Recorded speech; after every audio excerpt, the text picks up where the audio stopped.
les projets qui remplissaient mon cœur. Et ils prétendent que la nuit c'est le jour, que la lumière est proche quand les ténèbres sont là. C'est le séjour des morts que j'attends pour demeure, c'est dans les ténèbres que je dresserai ma couche. Je crie à la fosse, tu es mon père, et au ver, vous êtes ma mère et ma sœur. Mon espérance, où donc est-elle? Mon espérance, qui peut la voir? Elle descendra vers les portes du séjour des morts, quand nous irons ensemble reposer dans la poussière. Job, chapitre 18. Bildad de Shuar prit la parole et dit: Quand mettrez-vous un terme à ces discours? Ayez de l'intelligence, puis nous parlerons. Pourquoi sommes-nous regardés comme des bêtes?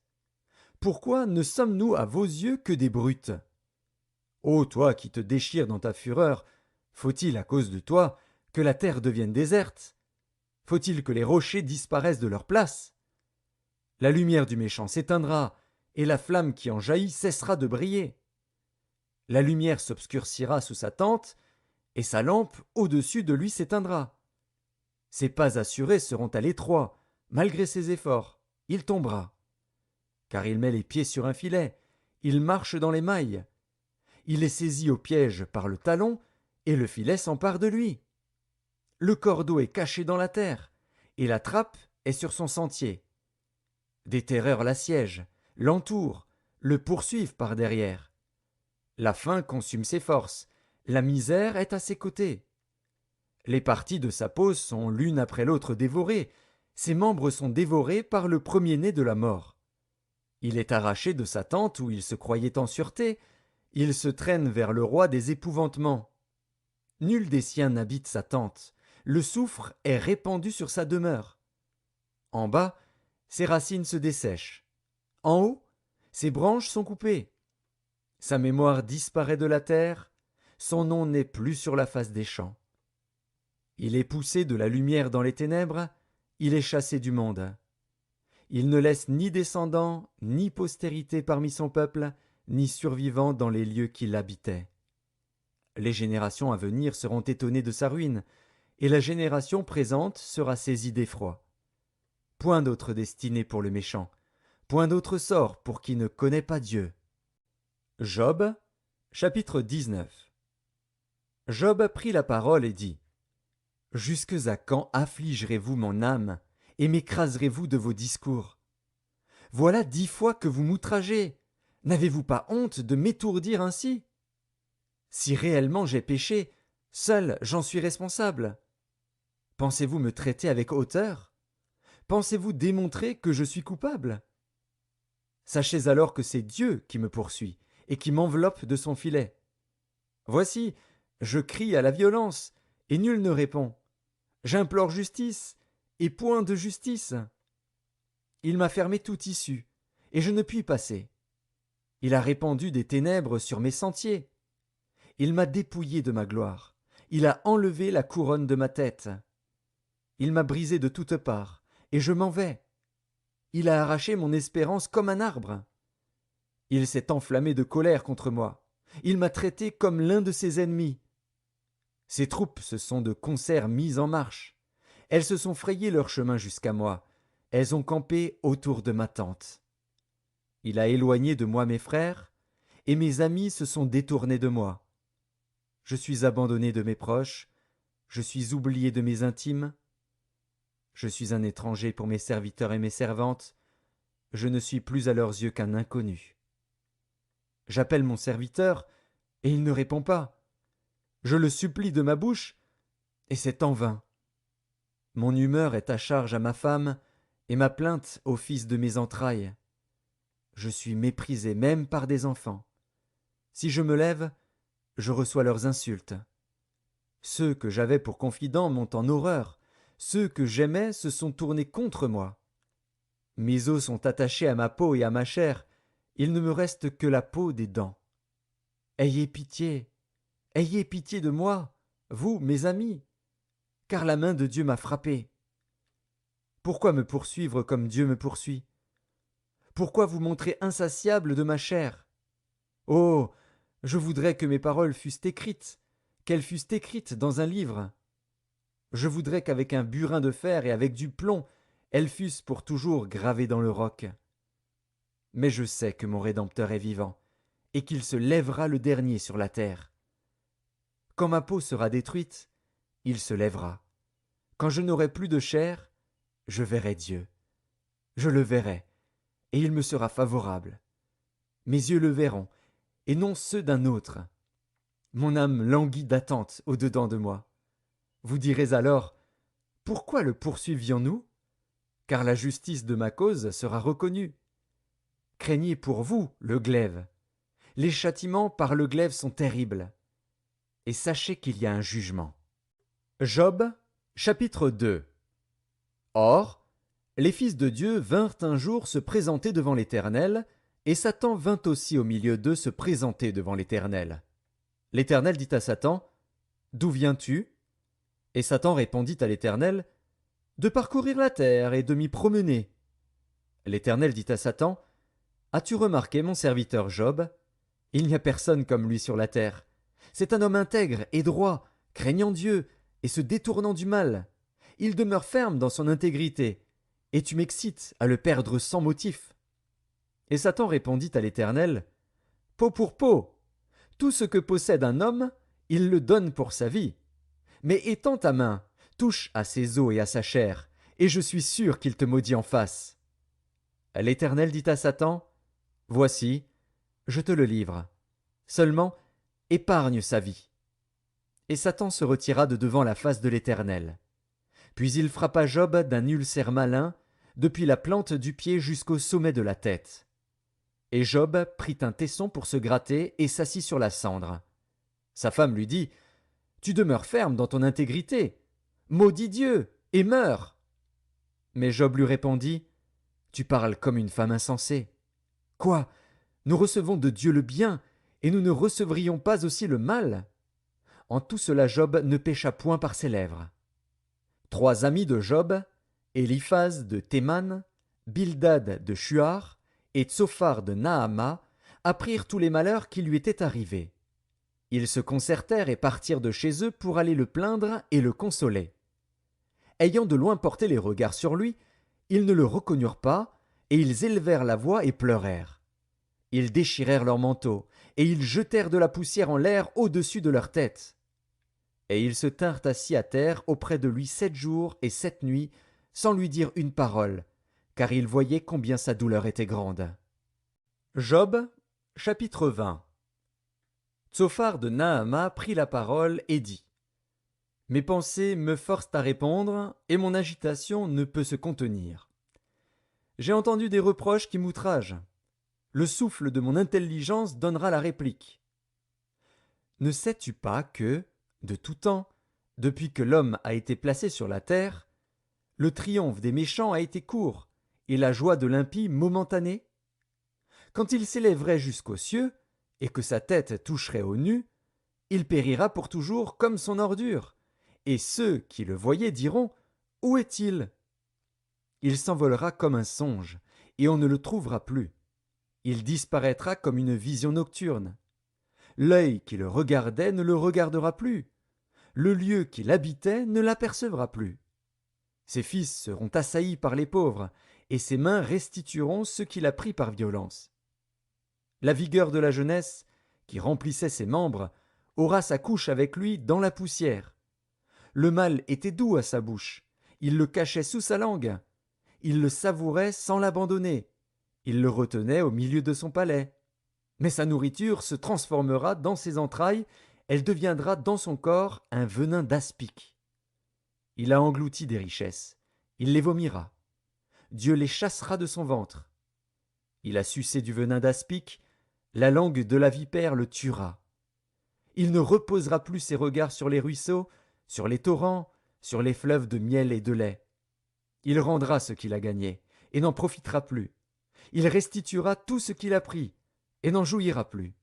Car il a opprimé, délaissé les pauvres, il a ruiné des maisons et ne les a pas rétablies. Son avidité n'a point connu de bornes, mais il ne sauvera pas ce qu'il avait de plus cher. Rien n'échappait à sa voracité, mais son bien-être ne durera pas. Au milieu de l'abondance, il sera dans la détresse. La main de tous les misérables se lèvera sur lui. Et voici, pour lui remplir le ventre, Dieu enverra sur lui le feu de sa colère et le rassasiera par une pluie de traits. S'il échappe aux armes de fer, l'arc d'airain le transpercera. Il arrache de son corps le trait, qui étincelle au sortir de ses entrailles, et il est en proie aux terreurs de la mort. Toutes les calamités sont réservées à ses trésors. Il sera consumé par un feu que n'allumera point l'homme, et ce qui restera dans sa tente en deviendra la pâture. Les cieux dévoileront son iniquité, et la terre s'élèvera contre lui. Les revenus de sa maison seront emportés, ils disparaîtront au jour de la colère de Dieu. Telle est la part que Dieu réserve aux méchants, tel est l'héritage que Dieu lui destine. Job, chapitre 21. Job prit la parole et dit : Écoutez, écoutez mes paroles, donnez-moi seulement cette consolation. Laissez-moi parler, je vous prie, et, quand j'aurai parlé, tu pourras te moquer. Est-ce contre un homme que se dirige ma plainte? Et pourquoi mon âme ne serait-elle pas impatiente? Regardez-moi, soyez étonnés, et mettez la main sur la bouche. Quand j'y pense, cela m'épouvante, et un tremblement saisit mon corps. Pourquoi les méchants vivent-ils? Pourquoi les voit-on vieillir et accroître leur force? Leur postérité s'affermit avec eux et en leur présence, leurs rejetons prospèrent sous leurs yeux. Dans leur maison règne la paix, sans mélange de crainte. La verge de Dieu ne vient pas les frapper. Leurs taureaux sont vigoureux et féconds, leurs génisses conçoivent et n'avortent point. Ils laissent courir leurs enfants comme des brebis, et les enfants prennent leurs ébats. Ils chantent au son du tambourin et de la harpe, ils se réjouissent au son du chalumeau. Ils passent leurs jours dans le bonheur, et ils descendent en un instant au séjour des morts. Ils disaient pourtant à Dieu : Retire-toi de nous, nous ne voulons pas connaître tes voies. Qu'est-ce que le Tout-Puissant pour que nous le servions? Que gagnerions-nous à lui adresser nos prières? Quoi donc? Ne sont-ils pas en possession du bonheur? Loin de moi le conseil des méchants. Mais arrive-t-il souvent que leurs lampes s'éteignent, que la misère fonde sur eux, que Dieu leur distribue leur part dans sa colère, qu'ils soient comme la paille emportée par le vent, comme la balle enlevée par le tourbillon? Est-ce pour les fils que Dieu réserve le châtiment du Père? Mais c'est lui que Dieu devrait punir, pour qu'il le sente. C'est lui qui devrait contempler sa propre ruine, c'est lui qui devrait boire la colère du Tout-Puissant. Car, que lui importe sa maison après lui, quand le nombre de ses mois est achevé? Est-ce à Dieu qu'on donnera de la science, à lui qui gouverne les esprits célestes? L'un meurt au sein du bien-être, de la paix et du bonheur, les flancs chargés de graisse et la moelle des os remplis de sève. L'autre meurt, l'amertume dans l'âme, sans avoir joui d'aucun bien. Et tous deux se couchent dans la poussière, tous deux deviennent la pâture des vers. Je sais bien quelles sont vos pensées, quel jugement inique vous portez sur moi. Vous dites : Où est la maison de l'homme puissant? Où est la tente qu'habitaient les impies? Mais quoi? N'avez-vous point interrogé les voyageurs, et voulez-vous méconnaître ce qu'ils prouvent? Au jour du malheur, le méchant est épargné. Au jour de la colère, il échappe. Qui lui reproche en face sa conduite? Qui lui rend ce qu'il a fait? Il est porté dans un sépulcre, et il veille encore sur sa tombe. Les mottes de la vallée lui sont légères, et tous, après lui, suivront la même voie, comme une multitude l'a déjà suivi. Pourquoi donc m'offrir de vaines consolations? Ce qui reste de vos réponses n'est que perfidie. Job, chapitre 22. Éliphaz de Théman prit la parole et dit : Un homme peut-il être utile à Dieu? Non, le sage n'est utile qu'à lui-même. Si tu es juste, est-ce à l'avantage du Tout-Puissant? Si tu es intègre dans tes voies, qui gagne-t-il? Est-ce par crainte de toi qu'il te châtie, qu'il entre en jugement avec toi?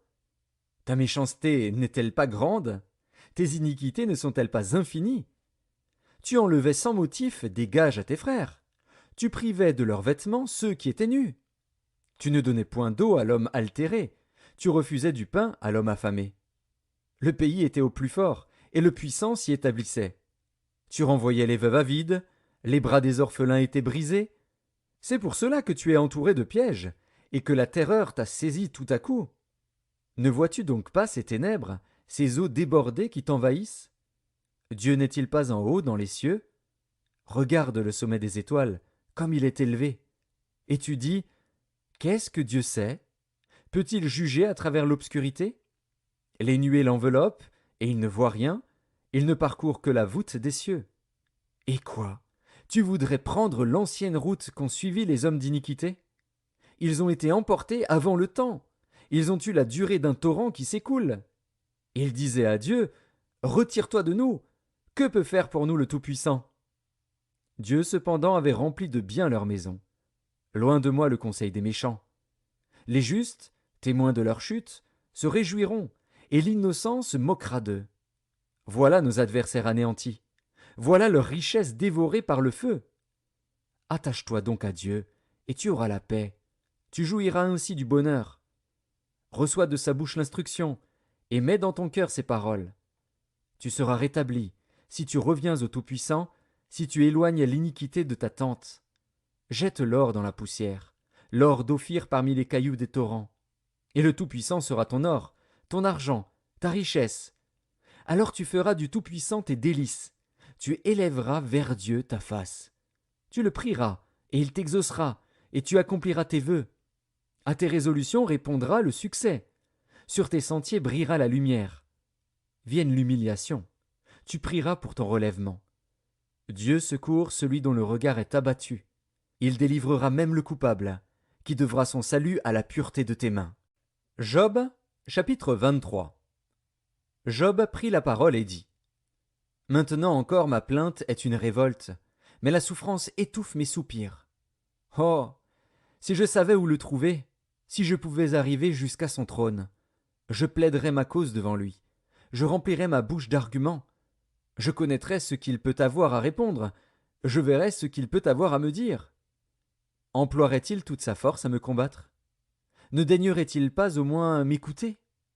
Ce serait un homme droit qui plaiderait avec lui, et je serais pour toujours absous par mon juge. Mais si je vais à l'Orient, il n'y est pas. Si je vais à l'Occident, je ne le trouve pas. Est-il occupé au nord? Je ne puis le voir. Se cache-t-il au midi? Je ne puis le découvrir. Il sait néanmoins quelle voie j'ai suivie, et s'il m'éprouvait, je sortirais pur comme l'or. Mon pied s'est attaché à ses pas. J'ai gardé sa voie, et je ne m'en suis point détourné. Je n'ai pas abandonné les commandements de ses lèvres. J'ai fait plier ma volonté aux paroles de sa bouche. Mais sa résolution est arrêtée. Qui s'y opposera? Ce que son âme désire, il l'exécute. Il accomplira donc ses desseins à mon égard, et il en concevra bien d'autres encore. Voilà pourquoi sa présence m'épouvante. Quand j'y pense, j'ai peur de lui. Dieu a brisé mon courage. Le Tout-Puissant m'a rempli d'effroi. Car ce ne sont pas les ténèbres qui m'anéantissent, ce n'est pas l'obscurité dont je suis couvert. Job, chapitre 24. Pourquoi le Tout-Puissant ne met-il pas des temps en réserve, et pourquoi ceux qui le connaissent ne voient-ils pas ses jours? On déplace les bornes, on vole des troupeaux, et on les fait paître. On enlève l'âne de l'orphelin, on prend pour gage le bœuf de la veuve, on repousse du chemin les indigents, on force tous les malheureux du pays à se cacher. Et voici, comme les ânes sauvages du désert, ils sortent le matin pour chercher de la nourriture, ils n'ont que le désert pour trouver le pain de leurs enfants. Ils coupent le fourrage qui reste dans les champs, ils grappillent dans la vigne de l'impie. Ils passent la nuit dans la nudité, sans vêtements, sans couverture contre le froid. Ils sont percés par la pluie des montagnes, et ils embrassent les rochers comme unique refuge. On arrache l'orphelin à la mamelle, on prend des gages sur le pauvre. Ils vont tout nus, sans vêtements. Ils sont affamés, et ils portent les gerbes. Dans les enclos de l'impie, ils font de l'huile, ils foulent le pressoir, et ils ont soif. Dans les villes s'exhalent les soupirs des mourants, l'âme des blessés jette des cris, et Dieu ne prend pas garde à ces infamies. D'autres sont ennemis de la lumière, ils n'en connaissent pas les voies, ils n'en pratiquent pas les sentiers. L'assassin se lève au point du jour, tue le pauvre et l'indigent, et il dérobe pendant la nuit. L'œil de l'adultère épie le crépuscule. Personne ne me verra, dit-il, et il met un voile sur sa figure. La nuit, ils forcent les maisons. Le jour, ils se tiennent enfermés. Ils ne connaissent pas la lumière. Pour eux, le matin, c'est l'ombre de la mort. Ils en éprouvent toutes les terreurs. Et quoi? L'impie est d'un poids léger sur la face des eaux. Il n'a sur la terre qu'une part maudite. Il ne prend jamais le chemin des vignes. Comme la sécheresse et la chaleur absorbent les eaux de la neige, ainsi le séjour des morts engloutit ceux qui pêchent. Quoi? Le sein maternel l'oublie. Les vers en font leur délice. On ne se souvient plus de lui. L'impie est brisé comme un arbre. Lui qui dépouille la femme stérile et sans enfant, lui qui ne répand aucun bienfait sur la veuve. Non. Dieu par sa force prolonge les jours des violents, et les voilà debout quand ils désespéraient de la vie. Il leur donne de la sécurité et de la confiance. Il a les regards sur leur voie. Ils se sont élevés, et en un instant ils ne sont plus. Ils tombent, ils meurent comme tous les hommes. Ils sont coupés comme la tête des épis. S'il n'en est pas ainsi, qui me démentira? Qui réduira mes paroles à néant? Job, chapitre 25. Bildad de Shuar prit la parole et dit: La puissance et la terreur appartiennent à Dieu. Il fait régner la paix dans ces hautes régions. Ses armées ne sont-elles pas innombrables? Sur qui sa lumière ne se lève-t-elle pas? Comment l'homme serait-il juste devant Dieu? Comment celui qui est né de la femme serait-il pur? Voici, la lune même n'est pas brillante, et les étoiles ne sont pas pures à ses yeux. Combien moins l'homme, qui n'est qu'un ver, le fils de l'homme, qui n'est qu'un vermisseau. Job, chapitre 26. Job prit la parole et dit: Comme tu sais bien venir en aide à la faiblesse, comme tu prêtes secours aux bras sans force, quel bon conseil tu donnes à celui qui manque d'intelligence, quelle abondance de sagesse tu fais paraître. À qui s'adressent tes paroles? Et qui est-ce qui t'inspire? Devant Dieu les ombres tremblent au-dessous des eaux et de leurs habitants. Devant lui le séjour des morts est nu, l'abîme n'a point de voile. Il étend le septentrion sur le vide, il suspend la terre sur le néant. Il renferme les eaux dans ses nuages, et les nuages n'éclatent pas sous leur poids. Il couvre la face de son trône, il répand sur lui sa nuée. Il a tracé un cercle à la surface des eaux, comme limite entre la lumière et les ténèbres. Les colonnes du ciel s'ébranlent et s'étonnent à sa menace. Par sa force, il soulève la mer, par son intelligence, il en brise l'orgueil. Son souffle donne au ciel la sérénité, sa main transperce le serpent fuyard. Ce sont là les bords de ses voies, c'est le bruit léger qui nous en parvient. Mais qui entendra le tonnerre de sa puissance? Job, chapitre 27. Job prit de nouveau la parole sous forme sentencieuse et dit: Dieu qui me refuse justice est vivant. Le Tout-Puissant qui remplit mon âme d'amertume est vivant. Aussi longtemps que j'aurai ma respiration, et que le souffle de Dieu sera dans mes narines, mes lèvres ne prononceront rien d'injuste, ma langue ne dira rien de faux. Loin de moi la pensée de vous donner raison. Jusqu'à mon dernier soupir, je défendrai mon innocence. Je tiens à me justifier, et je ne faiblirai pas. Mon cœur ne me fait de reproches sur aucun de mes jours. Que mon ennemi soit comme le méchant, et mon adversaire comme l'impie. Quelle espérance reste-t-il à l'impie quand Dieu coupe le fil de sa vie, quand il lui retire son âme? Est-ce que Dieu écoute ses cris quand l'angoisse vient l'assaillir? Fait-il du Tout-Puissant ses délices? Adresse-t-il en tout temps ses prières à Dieu? Je vous enseignerai les voies de Dieu. Je ne vous cacherai pas les desseins du Tout-Puissant. Mais vous les connaissez, et vous êtes d'accord. Pourquoi donc vous laissez aller à de vaines pensées? Voici la part que Dieu réserve aux méchants, l'héritage que le Tout-Puissant destine à l'impie. S'il a des fils en grand nombre, c'est pour le glaive, et ses rejetons manquent de pain. Ceux qui échappent sont enterrés par la peste, et leurs veuves ne les pleurent pas. S'il amasse l'argent comme la poussière, s'il entasse les vêtements comme la boue, c'est lui qui entasse, mais c'est le juste qui se revêt, c'est l'homme intègre qui a l'argent en partage. Sa maison est comme celle que bâtit la teigne, comme la cabane que fait un gardien. Il se couche riche, et il meurt dépouillé. Il ouvre les yeux et tout a disparu. Les terreurs le surprennent comme des eaux. Un tourbillon l'enlève au milieu de la nuit. Le vent d'Orient l'emporte, et il s'en va. Il l'arrache violemment de sa demeure. Dieu lance sans pitié des traits contre lui, et le méchant voudrait fuir pour les éviter. On bat des mains à sa chute, et on le siffle à son départ. Job, chapitre 28. Il y a pour l'argent une mine d'où on le fait sortir, et pour l'or un lieu d'où on l'extrait pour l'affiner. Le fer se tire de la poussière, et la pierre se fond pour produire l'airain. L'homme fait cesser les ténèbres, il explore, jusque dans les endroits les plus profonds, les pierres cachées dans l'obscurité et dans l'ombre de la mort. Il creuse un puits loin des lieux habités, ses pieds ne lui sont plus en aide, et il est suspendu, balancé, loin des humains.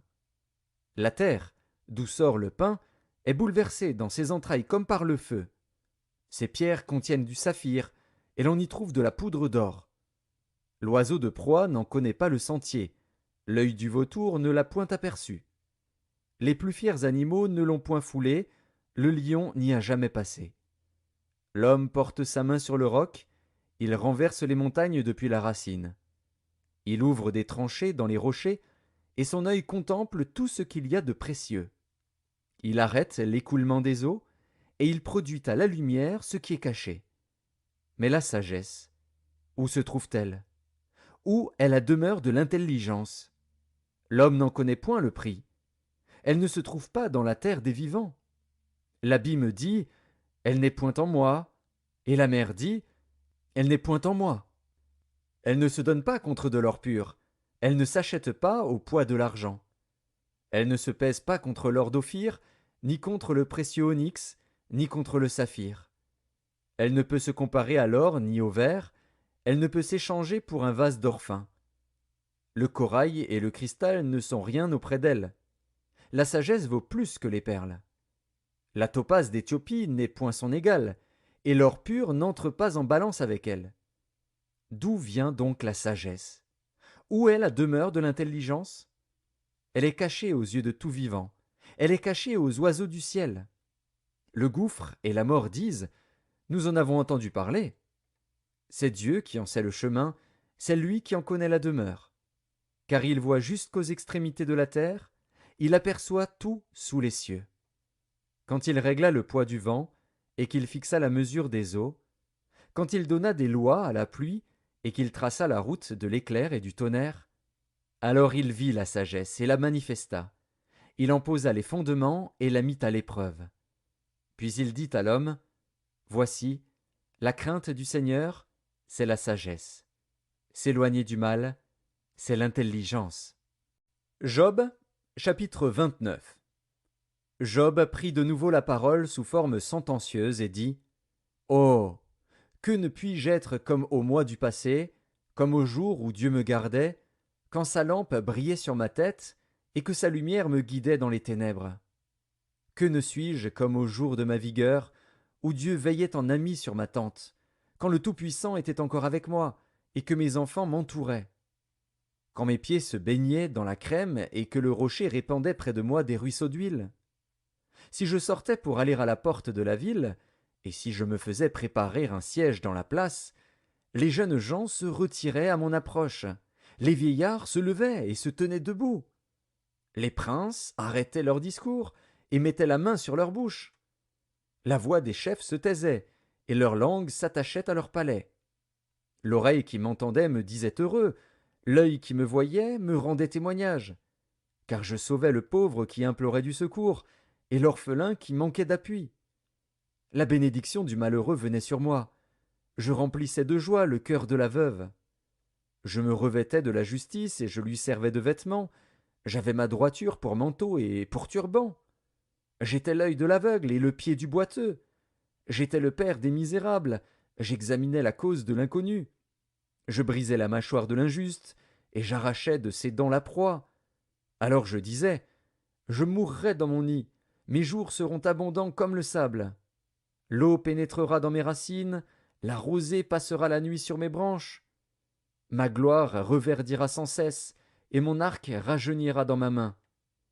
On m'écoutait, et l'on restait dans l'attente. On gardait le silence devant mes conseils. Après mes discours, nul ne répliquait, et ma parole était pour tous une bienfaisante rosée. Ils comptaient sur moi comme sur la pluie. Ils ouvraient la bouche comme pour une pluie du printemps. Je leur souriais quand ils perdaient courage, et l'on ne pouvait chasser la sérénité de mon front.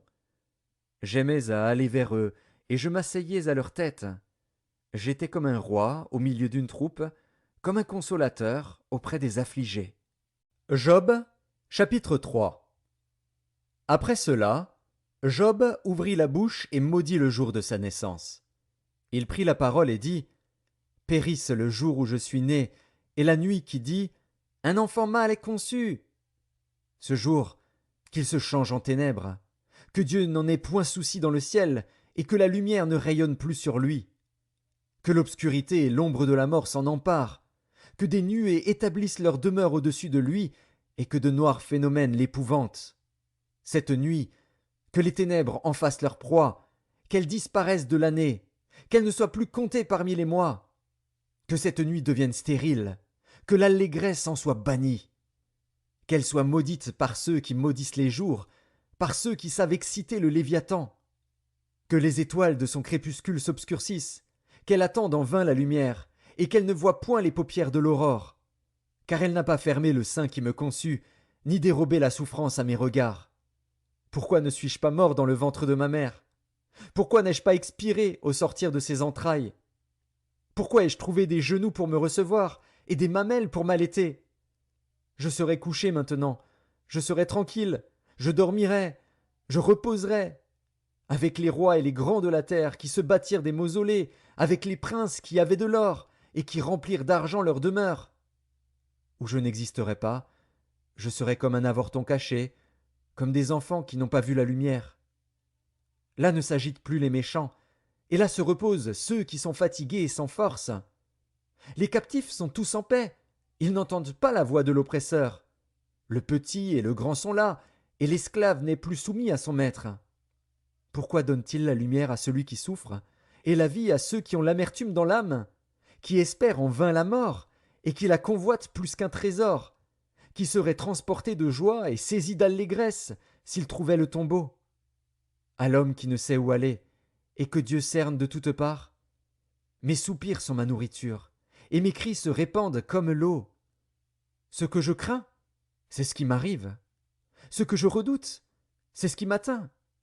Je n'ai ni tranquillité, ni paix, ni repos, et le trouble s'est emparé de moi. Job, chapitre 30. Et maintenant, je suis la risée de plus jeunes que moi, de ceux dont je dédaignais de mettre les pères parmi les chiens de mon troupeau. Mais à quoi me servirait la force de leurs mains? Ils sont incapables d'atteindre la vieillesse. Desséchés par la misère et la faim, ils fuient dans les lieux arides, depuis longtemps abandonnés et déserts.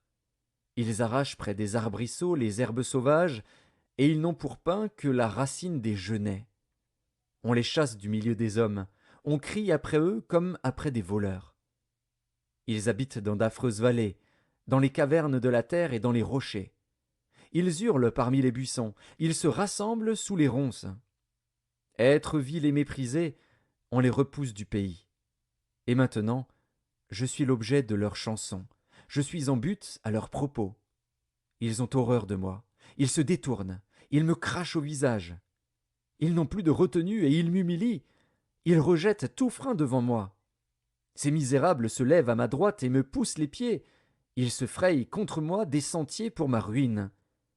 Ils détruisent mon propre sentier et travaillent à ma perte, eux à qui personne ne viendrait en aide. Ils arrivent comme par une large brèche, ils se précipitent sous les craquements. Les terreurs m'assiègent. Ma gloire est emportée comme par le vent, mon bonheur a passé comme un nuage. Et maintenant, mon âme s'épanche en mon sein, les jours de la souffrance m'ont saisi. La nuit me perce et m'arrache les os. La douleur qui me ronge ne se donne aucun repos. Par la violence du mal, mon vêtement perd sa forme. Il se colle à mon corps comme ma tunique. Dieu m'a jeté dans la boue, et je ressemble à la poussière et à la cendre. Je crie vers toi, et tu ne me réponds pas. Je me tiens debout, et tu me lances ton regard. Tu deviens cruel contre moi. Tu me combats avec la force de ta main. Tu me soulèves, tu me fais voler au-dessus du vent, et tu m'anéantis au bruit de la tempête. Car, je le sais, tu me mènes à la mort, au rendez-vous de tous les vivants. Mais celui qui va périr n'étend-il pas les mains? Celui qui est dans le malheur n'implore-t-il pas du secours? N'avais-je pas des larmes pour l'infortuné? Mon cœur n'avait-il pas pitié de l'indigent? J'attendais le bonheur, et le malheur est arrivé. J'espérais la lumière, et les ténèbres sont venues. Mes entrailles bouillonnent sans relâche, les jours de la calamité m'ont surpris. Je marche noirci, mais non par le soleil. Je me lève en pleine assemblée, et je crie. Je suis devenu le frère des chacals, le compagnon des autruches. Ma peau noircit et tombe, mes os brûlent et se dessèchent. Ma harpe n'est plus qu'un instrument de deuil, et mon chalumeau ne peut rendre que des sons plaintifs. Job, chapitre 31. J'avais fait un pacte avec mes yeux, et je n'aurais pas arrêté mes regards sur une vierge. Quelle part Dieu m'eût-il réservé d'en haut? Quel héritage le Tout-Puissant m'eût-il envoyé des cieux? La ruine n'est-elle pas pour le méchant, et le malheur pour ceux qui commettent l'iniquité? Dieu n'a-t-il pas connu mes voies? N'a-t-il pas compté tous mes pas?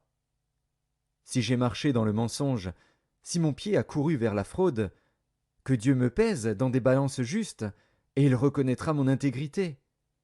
Si mon pas s'est détourné du droit chemin, si mon cœur a suivi mes yeux, si quelque souillure s'est attachée à mes mains, que je sème et qu'un autre moissonne, et que mes rejetons soient déracinés. Si mon cœur a été séduit par une femme, si j'ai fait le guet à la porte de mon prochain, que ma femme tourne la meule pour un autre, et que d'autres la déshonorent. Car c'est un crime, un forfait que punissent les juges. C'est un feu qui dévore jusqu'à la ruine, et qui aurait détruit toute ma richesse. Si j'ai méprisé le droit de mon serviteur ou de ma servante lorsqu'ils étaient en contestation avec moi, qu'ai-je à faire quand Dieu se lève? Qu'ai-je à répondre quand il châtie? Celui qui m'a créé dans le ventre de ma mère ne l'a-t-il pas créé? Le même Dieu ne nous a-t-il pas formés dans le sein maternel? Si j'ai refusé aux pauvres ce qu'ils demandaient, si j'ai fait languir les yeux de la veuve, si j'ai mangé seul mon pain, sans que l'orphelin en ait eu sa part, moi qui l'ai dès ma jeunesse élevé comme un père, moi qui dès ma naissance ai soutenu la veuve, si j'ai vu le malheureux manquer de vêtements, l'indigent n'avoir point de couverture, sans que ses reins m'aient béni, sans qu'il ait été réchauffé par la toison de mes agneaux, si j'ai levé la main contre l'orphelin, parce que je me sentais un appui dans les juges, que mon épaule se détache de sa jointure, que mon bras tombe et qu'il se brise. Car les châtiments de Dieu m'épouvantent, et je ne puis rien devant sa majesté. Si j'ai mis dans l'or ma confiance, si j'ai dit à l'or, tu es mon espoir, si je me suis réjoui de la grandeur de mes biens, de la quantité des richesses que j'avais acquises, si j'ai regardé le soleil quand il brillait, la lune quand elle s'avançait majestueuse, et si mon cœur s'est laissé séduire en secret, si ma main s'est portée sur ma bouche, c'est encore un crime que doivent punir les juges, et j'aurais renié le Dieu d'en haut. Si j'ai été joyeux du malheur de mon ennemi, si j'ai sauté d'allégresse quand les revers l'ont atteint, moi qui n'ai pas permis à ma langue de pécher, de demander sa mort avec imprécation, si les gens de ma tente ne disaient pas où est celui qui n'a pas été rassasié de sa viande? Si l'étranger passait la nuit dehors, si je n'ouvrais pas ma porte aux voyageurs, si, comme les hommes, j'ai caché mes transgressions et renfermé mes iniquités dans mon sein, parce que j'avais peur de la multitude, parce que je craignais le mépris des familles, me tenant à l'écart et n'osant franchir ma porte, oh, qui me fera trouver quelqu'un qui m'écoute? Voilà ma défense toute signée. Que le Tout-Puissant me réponde. Qui me donnera la plainte écrite par mon adversaire? Je porterai son écrit sur mon épaule, je l'attacherai sur mon front comme une couronne. Je lui rendrai compte de tous mes pas, je m'approcherai de lui comme un prince. Si ma terre crie contre moi, et que ses sillons versent des larmes, si j'en ai mangé le produit sans l'avoir payé, et que j'ai attristé l'âme de ses anciens maîtres, qu'il y croisse des épines au lieu de froment, et de l'ivraie au lieu de l'orge. Fin des paroles de